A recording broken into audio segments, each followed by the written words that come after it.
Well, our big focus, the first batch of 60 Indian nationals rescued by the Indian Embassy in Cambodia from fraudulent employers have returned home. These Indians were rescued by authorities from a place called Jinbei 4 on the 20th of May, as per details shared by the embassy. But the embassy has been issuing several advisories to alert Indians who are actually seeking jobs in Cambodia, cautioning them not to fall prey to unauthorized agents. Indian nationals have actually been cautioned to not indulge in practices contrary to the purpose for which the visa is granted by the host government, such as seeking employment on a tourist visa. They have also been advised to not undertake illegal cyber crimes and reach out to the embassy and Cambodian hotline numbers.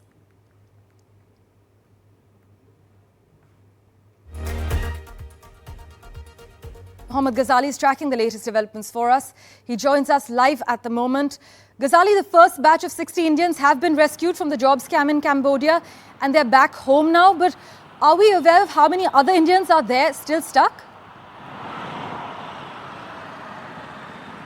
See, the 60 batch of first Indians who have been rescued will be arriving shortly in Vizag from now. They were rescued day before yesterday from where they were brought into the Cambodian capital where the Embassy of India is located. Then their travel documents were prepared because some of them didn't possess even the passport. Now, how this entire modus operandi works is that these travel agents, the local travel agents, are in touch with their counterparts in Cambodia, and these Cambodian agents, the recruitment agents or the travel agents, post and share a lot of lucrative, you can say a very rewarding job advertisements through social media to entice and lure these gullible youths from India, and then the Indian agents prepare their travel documents, send them to Cambodia on a tourist visa. Their Cambodian counterparts receive them at the airport, then they are taken to a computer test skills or where their data operating or data entry skills are tested. And once the recruiters are assured that perhaps these Indian youths know how to operate the computers, then they are coerced into tracking and trapping similar clients from India to carry out cyber fraud. Now, this entire issue came to the light last week in Andhra when some of the youths from Cambodia revolted. Then they started sharing videos with the Andhra police. Andhra police launched a probe in this entire issue and arrested a local agent, from where they found out that more than 200 youths alone from Andhra Pradesh have been lured into this scam. They have been sent to Cambodia, and as far as data of Indian nationals are concerned who are coerced into this job or who are working for these Cambodian companies in Cambodia is more than 5,000. So a big relief for the families and for those Indian nationals who will be coming today, arriving today their flights will be landing in Vizag and Andhra Pradesh. But the Indian Embassy in Cambodia is in touch with many more youths who are actually working there for these Cambodian companies. So in the coming days, the External Affairs Ministry has assured that all those who have been trapped or are coerced to carry out such cyber frauds will be safely brought back home. But more important part is that travel advisories have been issued by the External Affairs Ministry many a times, that how to save yourself from these fraudulent travel agents, from these job offers which normally sends people on tourist visa and then they are coerced to work into such cyber frauds. As always, Ghazali, thanks so much for joining us with the latest update. The other big story we're tracking, the UK's graduate route scheme, which is quite popular with Indian students as a post-study work offer, is safe for now, as the British government announced that it will be kept under review. But this as it set out proposals to crack down on student visas to ensure that they're not used as a gateway to immigration. But the measures followed the Office for National Statistics revealing a 10% fall in net migration, welcomed by the British Prime Minister Rishi Sunak on the first official day of his campaign for a general election that is now set for the 4th of July. Curbing migration, legal as well as illegal, is among the British Indian leader's top priorities as he makes his case to the electorate. But under further tougher measures, the UK Home Office has said it will regulate the recruitment of international students, cracking down on rogue recruitment agents who encourage people to apply to British universities by actually mandating universities to sign up to a stringent framework for agents. But take a look at how Indian students in the UK are reacting to this latest development. A graduate route is the route which gives time to breathe That's what I would say to the students. When they complete their degree, they have time to get in some experience in their fields and spend some time to build their career before they decide how they want to progress in terms of their professions. I think that post-study visa give you a chances and exposure of using your knowledge, whatever you studied over here, and working in like a different sectors part of across UK. And it gives you a boost to your career, even if professional, even if you're experienced. And that's the reason I think that post-study work visa was very important to us. Many of the students do invest a lot to have their higher education abroad, and not being able to stay back and have a work exposure after you've studied enough, I think that would really impact your career in a bad way, because a lot of them come here just to have a job exposure in the UK, in an abroad market, and I think that would definitely impact their future plans and what they have planned for themselves in their long run.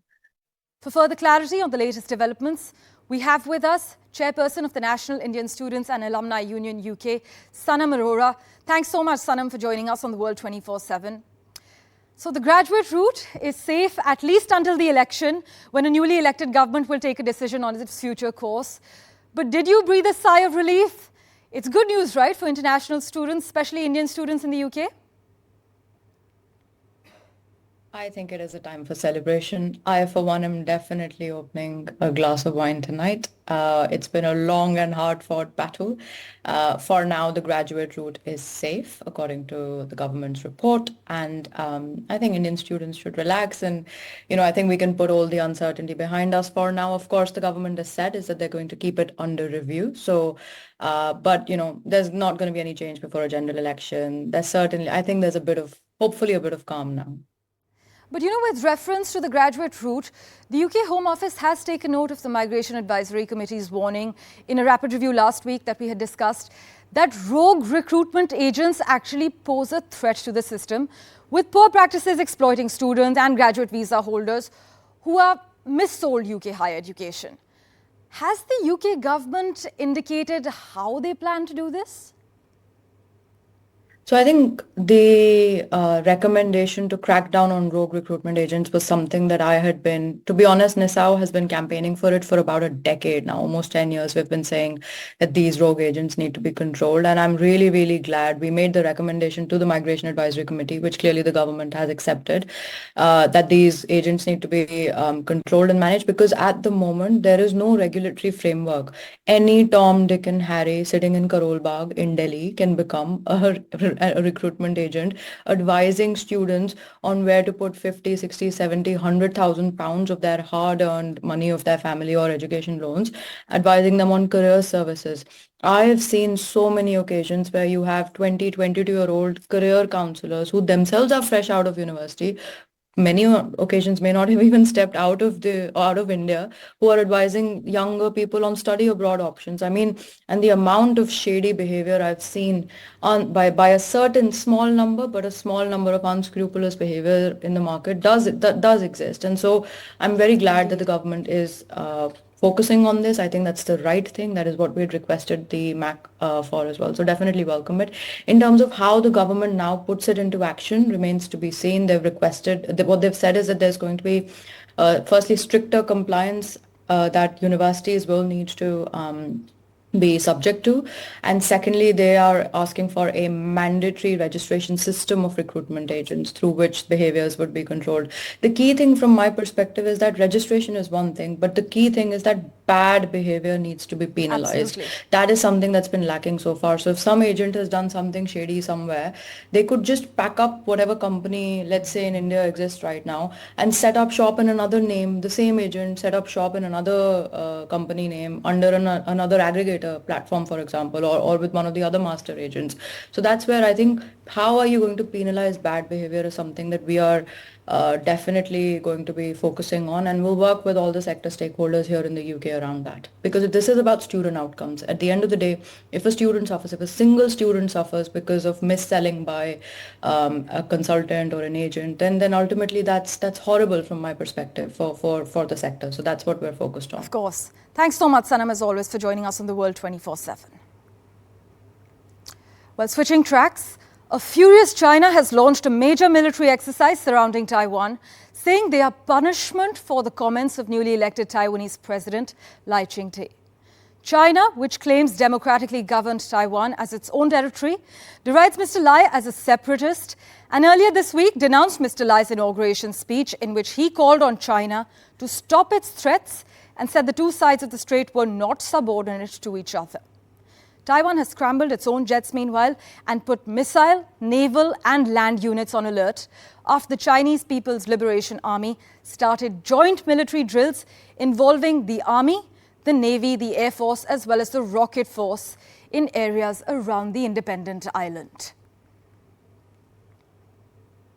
为台岛周边开展联合演训，维护国家主权和领土完整，对台独分裂势力谋独行径予以有力惩戒，对外部势力干涉挑衅予以严重警告，完全符合国际法和国际惯例，完全正当必要。台湾是中国领土不可分割的一部分，这既是历史事实，也是真实现状，未来绝不会改变。台独是死路一条，中国人民捍卫国家主权和领土完整的决心坚定不移。一切台独分裂行径都将遭到14亿多中国人民迎头痛击，一切台独分裂势力都将在中国实现完全统一的历史大势面前撞得头破血流。任何以武力威胁的方式来破坏台海的区域和平，对于两岸关系的改善都没有帮助，对于不只是区域的安全跟和平稳定会造成冲击，甚至对全球的和平跟经济发展跟稳定都会有负面的影响。所以对于这些行为，我们都是不乐见。Well, to contextualize the latest developments, we have with us Divya Gopalan from Taiwan Plus. Thank you so much, Divya, for joining us with a quick update. Now, China has encircled Taiwan with naval vessels and military aircraft as it's vowed the blood of independent forces on the self-ruled island would flow. Separately, now this pair of US Navy ships has taken advantage of a rare chance to train alongside a Dutch vessel this week in the South China Sea. Divya, help us understand the string of latest developments amid a rise in tensions in this region.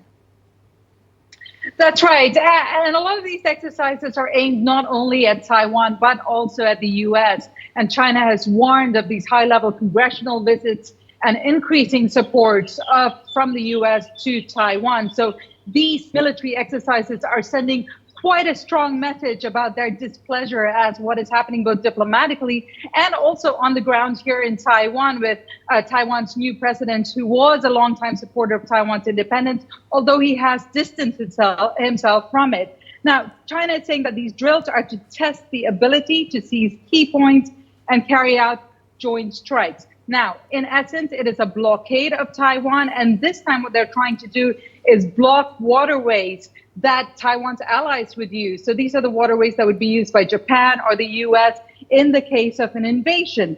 Now, all these are so far just maneuvers. We haven't seen any live fire. There have been no missiles fired. So this is not as escalatory as what we have seen in 2022. As always, thanks so much, Divya Gopalan, for joining us with the latest from Ground Zero. Well, in other news, to a question on foreign policy challenges in the neighbourhood despite India's rising stature globally, our External Affairs Minister Dr. S. Jaishankar told NDTV that there are challenges, they will remain. He added that ties with neighbours have improved in the last decade. Listen in to the details from our Battleground episode. Bharat की विदेश policy बिल्कुल transform हो गई, public conversation में बड़ा मुद्दा बन गया और इंडिया का वक्त है, ये भी सही है। लेकिन हमारे नेबरहुड के जो चैलेंजेस हैं वो ख़त्म नहीं हो रहे या वो इफेक्टिवली एड्रेस नहीं हो रहे, ऐसा एक बहुत बड़ा वर्ग मानता है। उस पर आप क्या आगे देखते हैं होने जा रहा है? देखिए, नेबरहुड में चैलेंजेस हैं और होंगी, आगे भी होंगी, जरूर होंगी, क्योंकि एक तो नेबरहुड, उसके कारण ही चैलेंजेस है। कुछ ऐसे देश हैं जहां दूसरे तीसरे देशों के साथ आपको compete करना पड़ता है, पर जैसे हमें जो है घर में अपनी क्षमता बढ़ानी चाहिए, हमें सीमा के बाहर भी कंपटीशन के लिए अपनी काबिलियत, इसको भी हमें इम्प्रूव करना चाहिए। तो ये मैं मानता हूं कि देखिए, जो कूटनीति, जो फॉरेन पॉलिसी जो होती है, ये कॉम्पिटिटिव एक्टिविटी होती है। आप कभी, आप पे कोई एहसान नहीं करेगा, आपसे कोई आपको मदद नहीं करेगा। इसमें हमें अपने बल पे चलना चाहिए। और जो आप जो कह रहे हैं कि चुनौतियां होती है, इसमें थोड़ा बहुत एग्जैजरेशन भी होता है। जैसे आप लोग कहते हैं कि अरे भाई मालदीव में सब चीज़ बिगड़ गया। अब ठीक है, मैं मानता हूं कि मालदीव में कुछ प्रॉब्लम्स हैं, पर ऐसा नहीं है कि स्थिति इतनी खराब है या रिश्ते इतने माने बदल गए हैं। अगर आप तुलना में देखें, मालदीव में पहले भी एक इंडियन कंपनी को एयरपोर्ट से हटाया गया था। श्रीलंका में देखें, वही श्रीलंका जो बहुत सारी चीजें कर रहा था, जो हम्बान टोटा पोर्ट 2008 में उन्होंने किया था, वही श्रीलंका, हमारी छवि वहां बदल गई कि हमने उनके संकट के समय में मदद की थी। बांग्लादेश में देखिए, हमारे यहाँ उग्रवादी, अलगावादी जो है बांग्लादेश के जमीन से ऑपरेट करते थे, अब वो सब बंद हो गया। नेपाल में देखिए, वो नेपाल जो सालों से कहता था कि हम कुछ भी होगा, हम भारत को बिजली एक्सपोर्ट नहीं करेंगे, अब वो तो बहुत उत्सुक है, क्योंकि अब उनको लगता कि भाई ये तो हमारे बहुत अच्छे कस्टमर बन सकते हैं, हमारे लिए बहुत बड़ी रेवेन्यू बन सकती। तो मैं जो है, कभी कभी प्रोपेगेंडा भी होता है, लोग जो हैं जानबूझ के गुमराह करने की कोशिश भी करते हैं। तो इसीलिए हमें बहुत माने मैच्योर तरीके से अपने नेबरहुड में नीति चलानी होगी। और हमारी कोशिश है कि अगर हम नेबरहुड को स्ट्रक्चरली, माने उनके साथ रोड, पानी, बिजली, सड़क, ऐसी चीज़ों के साथ जोड़ के एक रीजन बनाए जिसमें उनको भी लगता है कि भारत के प्रगति में उनका भी फायदा है। ये हमें भावना जो है, हम इसको कैसे आगे बढ़ाएं, मुझे लगता है कि पिछले 10 साल में बहुत बड़ा फर्क आया है। Well, crucial updates continue in a moment. We're taking a very quick break for now.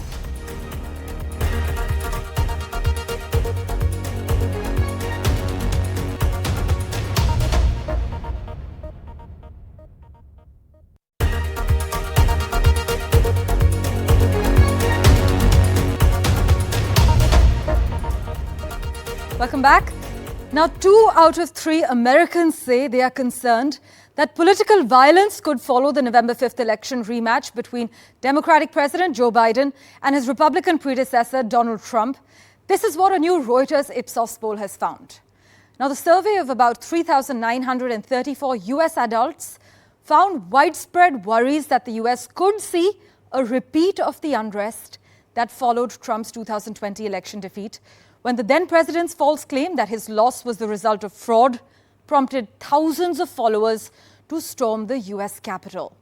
In fact, some 68% of respondents to the online poll, including 83% of Democrats and 65% of Republicans, said they agreed with the statement that they were concerned that extremists will resort to violence if they are unhappy with the election outcome in the US.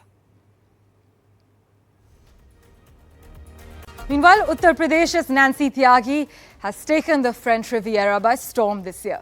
Nancy Tyagi's self-designed and self-made dresses have not only turned heads at Cannes, but also cemented her status as a rising star in the world of fashion. Nancy's success is indeed a personal one, and I'm sure you agree. Take a look.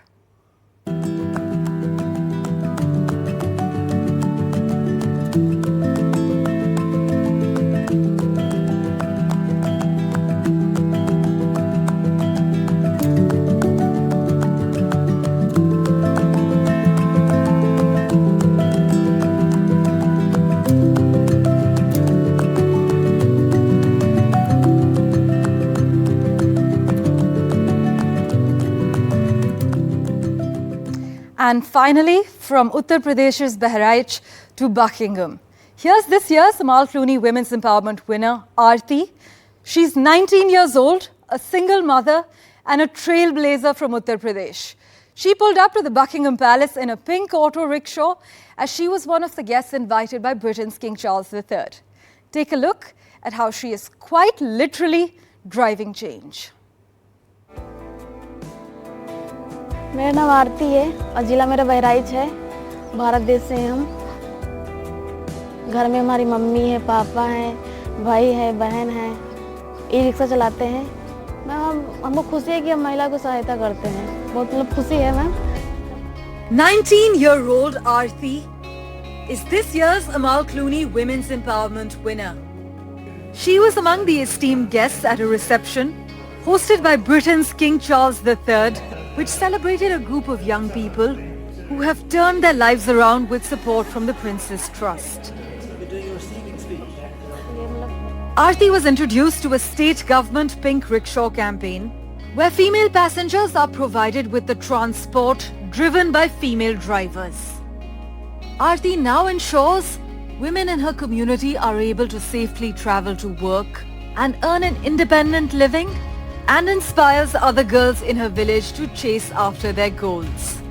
खुद से जैसे दूसरों को आगे हाथ फैलाओ, उससे कहीं ज़्यादा अच्छा है कि अपने आप से काम करके अपने बच्ची का अपना खर्चा चलाओ, वो ज़्यादा बेहतर है। I am so proud to be here to present the Amal Clooney Women's Empowerment Award. This year's winner is a very special young woman. Arti has now been honoured at the 2024 Prince's Trust Awards in London for consistently working to improve lives in her community. She continues to inspire girls in her village to believe that they too can forge their own path. Parmeshwar Bawa for NDTV. Thank you for investing your time and watching this edition of The World 24/7. We'll keep tracking the latest developments for you. Do stay tuned.